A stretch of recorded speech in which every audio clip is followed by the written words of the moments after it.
So the main message here is that whoever is leading America, whether it's Donald Trump or other people, for whatever reason, they believe that optics is all that matters, okay? They think that reality is a movie, a Hollywood movie. And if they can script it properly, then the movie will turn out to be a wonderful, wonderful thing, okay? This is a war about optics rather than strategy. And unfortunately, this is just how America's going to fight the war from now on, okay? So let's just discuss what you need to win a war. If you are fighting a war, what are 3 things you need to look at, okay? And there are 3 things, and that's it. First thing you want to look at is economics.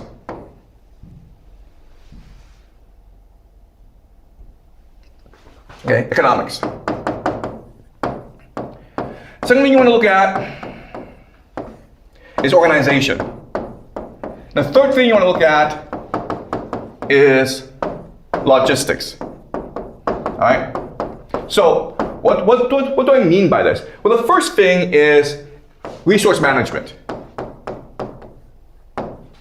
In other words, you're trying to win a war as cheaply and as quickly as possible. Okay? Unfortunately, right now, the Americans are not fighting a war of economics. If you're spending $300 million in military equipment in order to rescue a pilot, you're not going to win this war.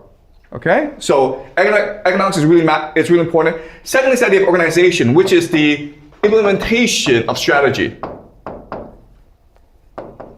All right, so you have a strategy, and then you implement it. And here, what's really important is the simpler the strategy, the easier it is to implement. Okay? You want the strategy to be very simple because you have to organize it, implement it. So if you're trying to build an air base in the middle of Iran so you can extract uranium from the Iranians, that's not a good organization, okay? This thing is going to blow up in your face.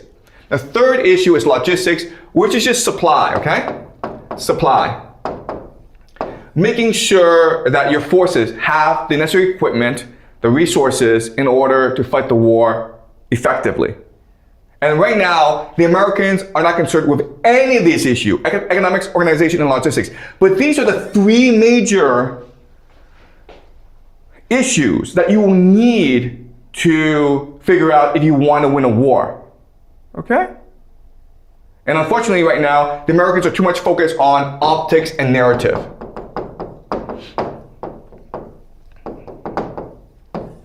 So that's why I think the Americans will ultimately lose this war, because the Iranians are actually fighting a real war where they're trying to win the war as cheaply as possible, where they're implementing a very simple strategy that allows for proper organization, and they are trying to maintain logistics, okay? The Americans are just trying to win the war in the most Hollywood fashion as possible. And this is going to lead to disaster, both in the short term and the long term. So the question then is, why do the Americans like this? And unfortunately, the answer is because there's too much cooperation between Hollywood and the Pentagon. All right, so this is a movie, Saving Private Ryan, and this was made in the year 1998, okay? And this is one of the highest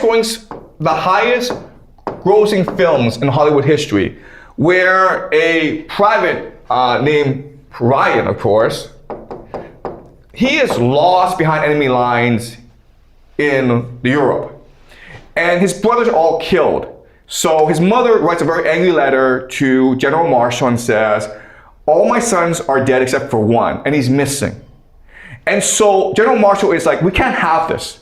Okay, this makes us look bad. We have to win the home front. Okay, Europe, this war front, it's secondary to the home front. We need to make sure that the American people are fully behind this war. So he sends a team led by this man, played by Tom Hanks, to go and save Private Ryan. And they do, but at the cost of his life, okay? And this movie is based on a letter that Abraham Lincoln wrote to a mother in the American Civil War, okay? 1864. And this is considered one of Abraham Lincoln's most brilliant pieces of writing. Okay, so Amber, could you help me read this, please?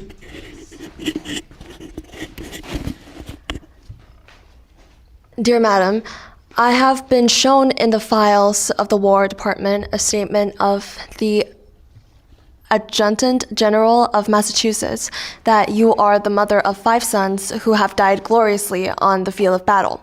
I feel how weak and fruitless must be any words of mine which should attempt to beguile you from the grief of a loss so overwhelming. But I cannot refrain from tendering to you the consolation that may be found in the thanks of the Republic they died to save. I pray that our Heavenly Father may assuage the anguish of your bereavement and leave you only the cherished memory of the loved and lost, and the solemn pride that must be yours to have laid so costly a sacrifice upon the altar of freedom. Yours very sincerely and respectfully, A. Lincoln. Great, okay. The sacrifice upon the altar of freedom, okay? So our democracy, our republic, is our God. And our sacrifice is worth it as long as we can maintain our freedom and our liberty, okay? And this is the defining theology of the American military. All right. This has led to the military becoming more of a propaganda machine. Okay, so this is the movie Black Hawk Down. If you saw the movie, then it's about these special forces, Delta Force, that go in and save a pilot when his helicopter was brought down in Somalia. Okay, and this was based on a book by Mark Bolden, writing about the incident, which happened in the late 90s. Okay, all right. The problem is that this movie is complete BS. In the book, what happened was that the helicopter was brought down and the pilot was taken hostage by the Somalis. But he was treated very well, and eventually he was allowed to go home after the government paid a ransom. Okay, that's what happened in real life. But in the movie, what happened was that Delta Force went in and saved the pilot from those trying to kidnap him. And this goes back to the mythology of no man left behind. Now, there's a very important scene in Black Hawk Down where a general confronts Delta Force. And Delta Force was created for operations like this. And what the general says to Delta Force is, you guys are a bunch of cowboys. And what he's saying is that you guys, you Delta Force, you Special Forces, you guys think you're superior to everyone. You think that we all revolve around you. You think that we should all serve you. You guys are ego-driven. All you care about is glory for yourself. And eventually, your ego, your arrogance are going to be your downfall, as well as the downfall of the American military. Okay? This is the movie, this is Jessica Lynch. And in 2003, she was serving in the war in Iraq. And her team got lost, and they were ambushed by the Iraqis. And then she was kidnapped, but then because she was injured, the Iraqi military sent her to a hospital, a civilian hospital. And the people in the hospital treated her very, very well. And they actually tried to send her home in an ambulance. But when the ambulance tried to reach the Americans bombed the ambulance, so the ambulance had to turn back. But the Iraqis informed the Americans where she was and told the Iraqis, told the Americans, you can come and pick her up anytime, okay? She's safe, we're taking care of her, but if you want to take her home, it's okay. The Americans' response organized special forces to go and rescue her, even though she was not in danger. And the media reported that she was raped, she was beaten, and she was held hostage. Okay? So that's what the Pentagon does. The Pentagon is a propaganda machine. It doesn't care about the truth, it just cares about trying to create a Hollywood movie out of a movie. Okay? So Pentagon is concerned first and foremost about creating a Hollywood movie out of a war. That's its mentality. We know this because Jessica Lynch after she was set free, went on TV and said that the military is lying about the incident. I was never beaten. I was never in danger. The people in the hospital treated me very nice. In fact, the nurses sang me to sleep because they were so concerned about my welfare. All right? All right. So this is a huge problem for the American military, for the Pentagon, as they fight this war. You can pull this crap when you're fighting Somalis and Iraqis, but against the Iranians, you need total war. You need to focus on economics, organization, and logistics. Stop doing this crap of optics, okay, and narrative. Unfortunately, it is now the very mentality of the Pentagon to turn war into a Hollywood movie. All right. So this is a paper written by Tanner Merlis at Brown University, and what this author talks about is how the Pentagon and Hollywood are aligned together.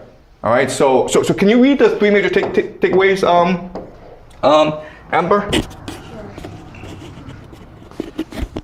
In exchange for the use of military equipment and personnel, movies and TV program producers must comply with Pentagon entertainment policy, including script changes to align with military goals, including recruitment and public relations.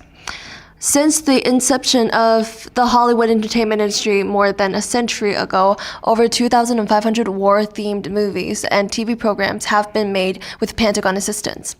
Pentagon-assisted movies and TV shows framed U.S. wars as necessary and glorious, downplaying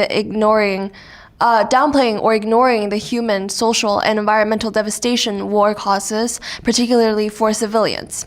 U.S. soldiers are typically cast as noble protagonists, while those non-U.S. peoples deemed enemies of America are constantly stereotyped.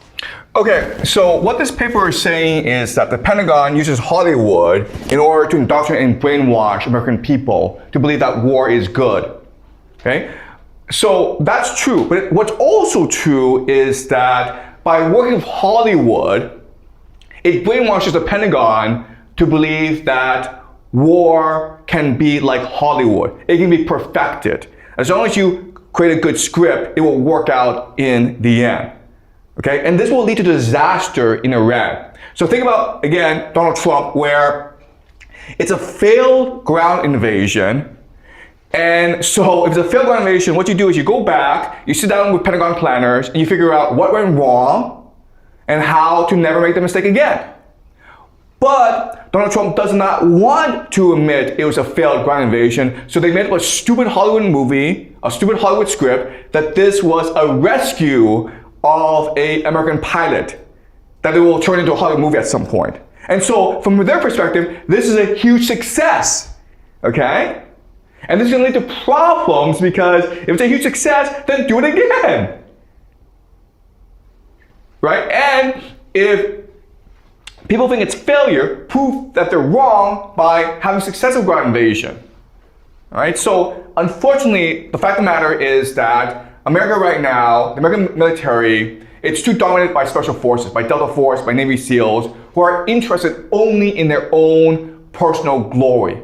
Okay, I'm not saying all of them, but I'm saying there's quite a lot of them who understand that after this war is over, they can sign a book deal. They can write a book, make millions of dollars, which will be turned into a movie, and then they'll be a superstar. Okay, so that's how they think. And what they should be thinking about are organization, logistics, and economics, because these are the three things that win wars. All right?